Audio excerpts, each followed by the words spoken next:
ಇಂದು ತುಲಾ ರಾಶಿಯ ವಿಚಾರ ತಿಳಿಯೋಣ. ಓಂ ಐಂ ಹ್ರೀಂ ಶ್ರೀಂ ಶ್ರೀಮಾತ್ರೇ ನಮಃ. ಎಲ್ರಿಗೂ ನಮಸ್ಕಾರ. ತುಲಾರಾಶಿಯ ಯುಗಾದಿ ಭವಿಷ್ಯವನ್ನು ನೋಡೋಣ. ತುಲಾ ಅಂತಕ್ಕಂತಹ ಪದಕ್ಕೆ ತುಲಯತೀತಿ ತುಲಾ, ತುಲ್ಯತ ಇತಿ ತುಲಾ, ತುಲ ಉನ್ಮಾನೆ ಅಂದರೆ ತೂಕ ಮಾಡಿಸೋದು, ತೂಕ ಮಾಡೋದು ಅಂತ ಅರ್ಥ ಆಗುತ್ತೆ. ಈಗ ತೂಕ ಮಾಡೋ ತಕ್ಕಡಿಗೆ ತುಲಾ ಅಂತ ಕರೀತಾರೆ. ಈ ಚಿತ್ತ 3-4 ಪಾದಗಳು, ಸ್ವಾತಿ 4 ಪಾದ, ವಿಶಾಖ 3 ಪಾದ, 1, 2, 3 ಪಾದ, ಇಷ್ಟು ಸೇರಿ ಆಕಾಶದಲ್ಲಿ ಒಳ್ಳೆ ತಕ್ಕಡಿ ಥರ ಕಾಣಿಸುತ್ತೆ ಆ ಪುಂಜಗಳು ಸೇರಿದಾಗ. ಅದಕ್ಕೆ ಇದನ್ನು ತುಲಾರಾಶಿ ಅಂತ ಕರೆದ್ರು. ಈಗ ತಕ್ಕಡಿಯಿಂದ ಸಾಮಾನುಗಳು ಹೇಗೆ ಸರಿಯಾಗಿ ತೂಕ ಮಾಡುತ್ತಲ್ವ, ಭಾರ ಎಲ್ಲ ಈಕ್ವಲ್ ಆಗಿ ಹೇಗೆ ತೂಕ ಮಾಡುತ್ತೆ, ಅದೇ ತಕ್ಕಡಿ ಇದೆಯಲ್ಲ ಅದನ್ನು ಹಿಡಿದುಕೊಂಡಿರ್ತಕ್ಕಂಥದ್ದು ತೂಕ ಮಾಡ್ತಾನೆ. ಇದ್ರ ತತ್ವ ಏನಪ್ಪ ಅಂತಂದರೆ, ಶುದ್ಧ ಸತ್ವಗುಣದಲ್ಲಿರ್ತಕ್ಕಂತಹ ಕ್ರಿಯಾಶಕ್ತಿ ಆದಿಶೇಷ ಶಕ್ತಿ ಎನಿಸಿ ಪ್ರಪಂಚವನ್ನು ಧರಿಸಿ ತಕ್ಕಡಿಯ 2 ತಟ್ಟೆಗಳ ತತ್ವದಲ್ಲಿರ್ತಕ್ಕಂಥ ಸೂರ್ಯ ಮತ್ತು ಚಂದ್ರರುಗಳಿಂದ ವ್ಯಾಪಾರ ಮಾಡಿಸ್ತಾ ಜಗತ್ತನ್ನು ಸ್ಥಿತಿಯಲ್ಲಿ ಇಟ್ಟಿರ್ತಕ್ಕಂಥದ್ದು ಆದಿಶಕ್ತಿಯ ರೂಪದಲ್ಲಿ.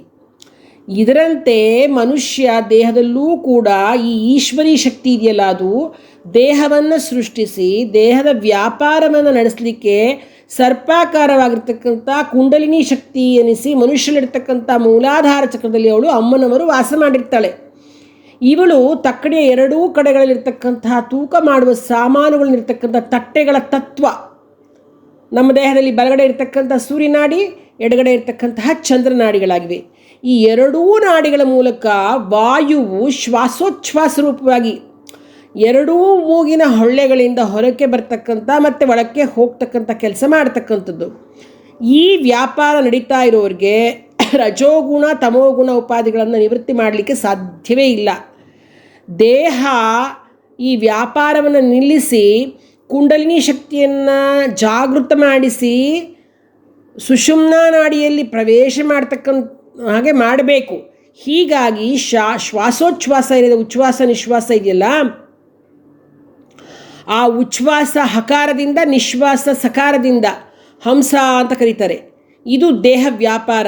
ಆ ಹಂಸ ಹೋಗಿ ಸೋಹಂ, ಸೋಹಂ ಹಂಸಃ, ಹಂಸ ಸೋಹಂ, ಆ ಸೋಹಂ ಆಗದೆ ಹಂಸ ಹೋಗಿ ಸೋಹಂ ಆಗುವಂಥದ್ದನ್ನೇ ಅಜ್ಞಾನ ಬಂಧನದಿಂದ ಬಿಡುಗಡೆ,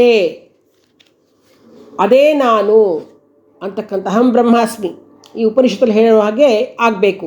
ಈ ಬಂಧನದ ಬಿಡುಗಡೆಗೆ ಸಹಕಾರಿಯಾಗಿರ್ತಕ್ಕಂತಹ ಪ್ರಾಣಾಯಾಮದ ಅನುಷ್ಠಾನ ಇದೆಯಲ್ಲ, ಅದೇನೇ ತುಲಾರಾಶಿಯ ತತ್ವ ಅಂತ ಹೇಳ್ಬಹುದು. ಇದೇನು ಹೇಳ್ತಾರೆ, ಈ ವಾಯುದು ಇದು ವಾಯುತತ್ವ ರಾಶಿ ಇದು. ಅದಕ್ಕೆ ಈ ವಾಯುಗ್ರಹ ಶನಿ ಇದೆಯಲ್ಲ, ಅದು ಇದಕ್ಕೆ ತುಲಾರಾಶಿ ಉಚ್ಚಸ್ಥಾನ ಆಗಿದೆ. ಆ ಒಂದು ಕೆಲಸವನ್ನು, ಯಾಕೆ ಅಂತಂದರೆ ಶನಿ ವಾಯುವಿನ ಅಂಶ ಆಗಿ ಅದು ಪ್ರಾಣಾಯಾಮದಿಂದ ಕುಂಡಲಿನಿ ಉತ್ತಾಪನೆ ಮಾಡ್ತಕ್ಕಂತಹ ಮತ್ತು ಶ್ವಾಸೋಚ್ಛ್ವಾಸ ಆಗ್ತಕ್ಕಂಥ ವಾಯು ಅಚಲವಾಗಿ ಒಂದು ಕಡೆ ನಿಲ್ಲಿಸೋಕ್ಕೆ ಸಹಾಯ ಮಾಡದೆ ಶನಿ, ಆದ್ದರಿಂದ ಅವನಿಗೆ ಅದು ಉಚ್ಚಸ್ಥಾನ ಆಗಿದೆ. ಇನ್ನು ತುಲಾರಾಶಿಗೆ ಅಧಿಪತಿ ಶುಕ್ರ, ಅವನು ಕೂಡ ಆ ಪ್ರಾಣಾಯಾಮ ಆಸನ ಈ ಅನುಷ್ಠಾನಕ್ಕೆ ಬೇಕಾಗಿರ್ತಕ್ಕಂತಹ ದೇಹದ ಸೌಕರ್ಯ, ಧೈರ್ಯ, ಧೀರತ್ವ ಎಲ್ಲವನ್ನು ಈ ಶುಕ್ರ ಕೊಡ್ತಕ್ಕಂಥವನು. ಯಾಕೆಂದರೆ ಅವನು ರಾಕ್ಷಸರ ಗುರುವಾಗಿ ಪ್ರಾಪಂಚಿಕ ಭೋಗದ ಸಲಕರಣೆಗಳನ್ನೆಲ್ಲ ಕೊಟ್ಟರೂ ಕೂಡ ಪಾರಮಾರ್ಥಿಕದಲ್ಲಿ ಅಪಸವ್ಯವಾಗಿರ್ತಕ್ಕಂಥ ರಾಕ್ಷಸರನ್ನೆಲ್ಲ ಸವ್ಯ ಮಾರ್ಗಕ್ಕೆ ತಿರುಗಿಸ್ತಕ್ಕಂಥವನು ಶುಕ್ರನೇ. ಆದ್ದರಿಂದ ಅವರಿಗೆ ತುಲಾರಾಶಿ ಶುಕ್ರನಿಗೆ ಆಧಿಪತ್ಯವನ್ನು ಕೊಟ್ಟಿದ್ದಾರೆ.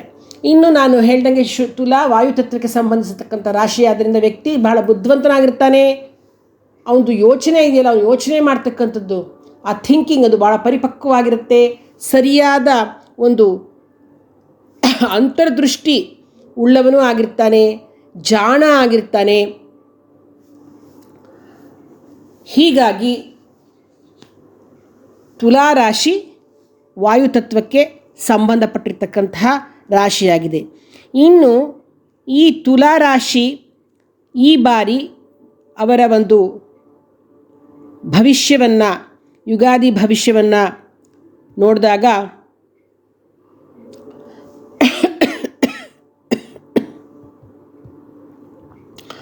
ಅವರಿಗೆ ಈ ವರ್ಷ ಹೆಚ್ಚು ಶುಭ ಫಲ ಅಂತಲೇ ನಾವು ಹೇಳ್ಬೋದು. ಈ ವರ್ಷ ತುಲಾಗೆ ಆದಾಯಕ್ಕಿಂತ ವ್ಯಯ ಜಾಸ್ತಿ ಆಗುತ್ತೆ. ಅದೊಂದು ಸ್ವಲ್ಪ ಹಾಗಾಗಿ ಹೆಚ್ಚಿಗೆ ಖರ್ಚು ಮಾಡದೆ ಉಳಿಸ್ಕೊಳ್ಳೋ ನಿಟ್ಟಿನಲ್ಲಿ ಯೋಚನೆ ಮಾಡಬೇಕಾಗತ್ತೆ. ಇನ್ನು ಗುರು ಮಿಥುನ ಹಾಗೂ ಸಿಂಹರಾಶಿಯಲ್ಲಿ ಸಂಚಾರ ಮಾಡಬೇಕಾದ್ರೆ ವ್ಯಾಪಾರ ವ್ಯವಹಾರಗಳಲ್ಲಿ ಧನಲಾಭವಾಗುತ್ತೆ, ಆರೋಗ್ಯ ಚೆನ್ನಾಗಿದೆ, ಕುಟುಂಬದಲ್ಲಿ ಸೌಖ್ಯ ಇರತಕ್ಕಂಥದ್ದು, ಬಂಧು ಮಿತ್ರರಿಂದ ಸಹಾಯ ಸಿಗುತ್ತೆ, ಕೃಷಿಯಲ್ಲಿ ಕೂಡ ಒಳ್ಳೆ ಫಲ ಇದೆ, ಪುಣ್ಯಕ್ಷೇತ್ರ ದರ್ಶನ ಮಾಡ್ತೀರಾ, ಮನೆಯಲ್ಲಿ ಶುಭ ಕಾರ್ಯಗಳು ನಡೆಯುತ್ತೆ, ಕೈ ಹಾಕಿದ ಕೆಲಸ ಕಾರ್ಯಗಳು ಪೂರ್ಣವಾಗುತ್ತೆ, ಸಾರ್ವಜನಿಕ ಕ್ಷೇತ್ರದಲ್ಲಿ ಗೌರವ ದೊರೆಯುತ್ತೆ, ಒಳ್ಳೆಯ ಕೆಲಸ ಮಾಡೋದರಲ್ಲಿ ಮನಸ್ಸು ಮಾಡ್ತೀರಾ. ಅದೇ ಗುರು ಕರ್ಕಾಟಕ ರಾಶಿಯಲ್ಲಿ ಸಂಚಾರ ಮಾಡಬೇಕಾದ್ರೆ ಮನಸ್ಸಿಗೆ ಏನೋ ಥರ ಚಿಂತೆ ಮತ್ತು ಕಾರ್ಯ ಸಾಧನೆಗಾಗಿ ತಿರುಗಾಟ ಆಗುತ್ತೆ, ವ್ಯಾಪಾರ ವ್ಯವಹಾರಗಳಲ್ಲಿ ಸಾಧಾರಣ ಪ್ರಗತಿ, ಅಧಿಕ ಖರ್ಚು, ಬಂಧು ಮಿತ್ರರಲ್ಲಿ ಅಸಹಕಾರ ಮುಂತಾದ ಫಲಗಳು ಕಂಡುಬರುತ್ತೆ. ಶನಿ ಕೂಡ ಶುಭ ಫಲದಾಯಕ ಆಗಿದ್ದಾನೆ, ಯಾಕೆಂದರೆ 6ನೇ ಮಲ್ಲಿದ್ದಾನನು. ಹಾಗಾಗಿ ವ್ಯಾಪಾರದಲ್ಲಿ ಲಾಭ, ಕೃಷಿಯಲ್ಲಿ ಅಭಿವೃದ್ಧಿ, ಬಂಧು ಮಿತ್ರರ ಸಹಾಯ, ಆರೋಗ್ಯ ಸುಧಾರಣೆ ಮುಂತಾದ ಫಲಗಳು ಉಂಟಾಗುತ್ತೆ. ಇನ್ನು ಇಲ್ಲಿ ಬರ್ತಕ್ಕಂತಹ ತುಲಾರಾಶಿಯಲ್ಲಿ ಬರ್ತಕ್ಕಂತಹ ಚಿತ್ತಾ ನಕ್ಷತ್ರ, ಆ ಚಿತ್ತಾ ನಕ್ಷತ್ರದವರು ಏನು ಮಾಡಬೇಕು ಅಂತಂದರೆ ಮಹಾಲಕ್ಷ್ಮಿಯ ಅಷ್ಟಕ ನಮಸ್ತೇಸ್ತು ಮಹಾಮಾಯೆ ಶ್ರೀಪೀಠೆ ಸುರಪೂಜಿತೆ ಈ ಒಂದು ಶ್ಲೋಕವನ್ನು ಪೂರ್ತಿ 8 ಪ್ಯಾರ ಇದೆ. ಈ ಶ್ಲೋಕವನ್ನು ಪ್ರತಿನಿತ್ಯ ಪಠಿಸೋದ್ರಿಂದ ಇವರಿಗೆ ತುಂಬಾ ಅನುಕೂಲ ಆಗುತ್ತೆ. ಇನ್ನು ಸ್ವಾತಿ ನಕ್ಷತ್ರದವರು ಪ್ರತಿನಿತ್ಯ ಲಲಿತಾ ಸಹಸ್ರನಾಮವನ್ನು ಪಾರಾಯಣ ಮಾಡ್ತಕ್ಕಂಥದ್ದು. ನನಗೆ ಲಲಿತಾ ಸಹಸ್ರನಾಮ ಕಷ್ಟ ಆಗತ್ತೆ, ಡೈಲಿ ಹೇಳ್ಕೊಳಕ್ಕಾಗಲ್ಲ ಅಂತಂದರೆ ಓಂ ಐಂ ಹ್ರೀಂ ಶ್ರೀಂ ಶ್ರೀಮಾತ್ರೇ ನಮಃ ಇದನ್ನು ಪ್ರತಿನಿತ್ಯ 108 ಸಾರ್ತಿ ಹೇಳ್ಕೊಳ್ತಾ ಬಂದರೆ ಸ್ವಾತಿ ನಕ್ಷತ್ರದವರಿಗೆ ತುಂಬ ಅನುಕೂಲ ಆಗುತ್ತೆ.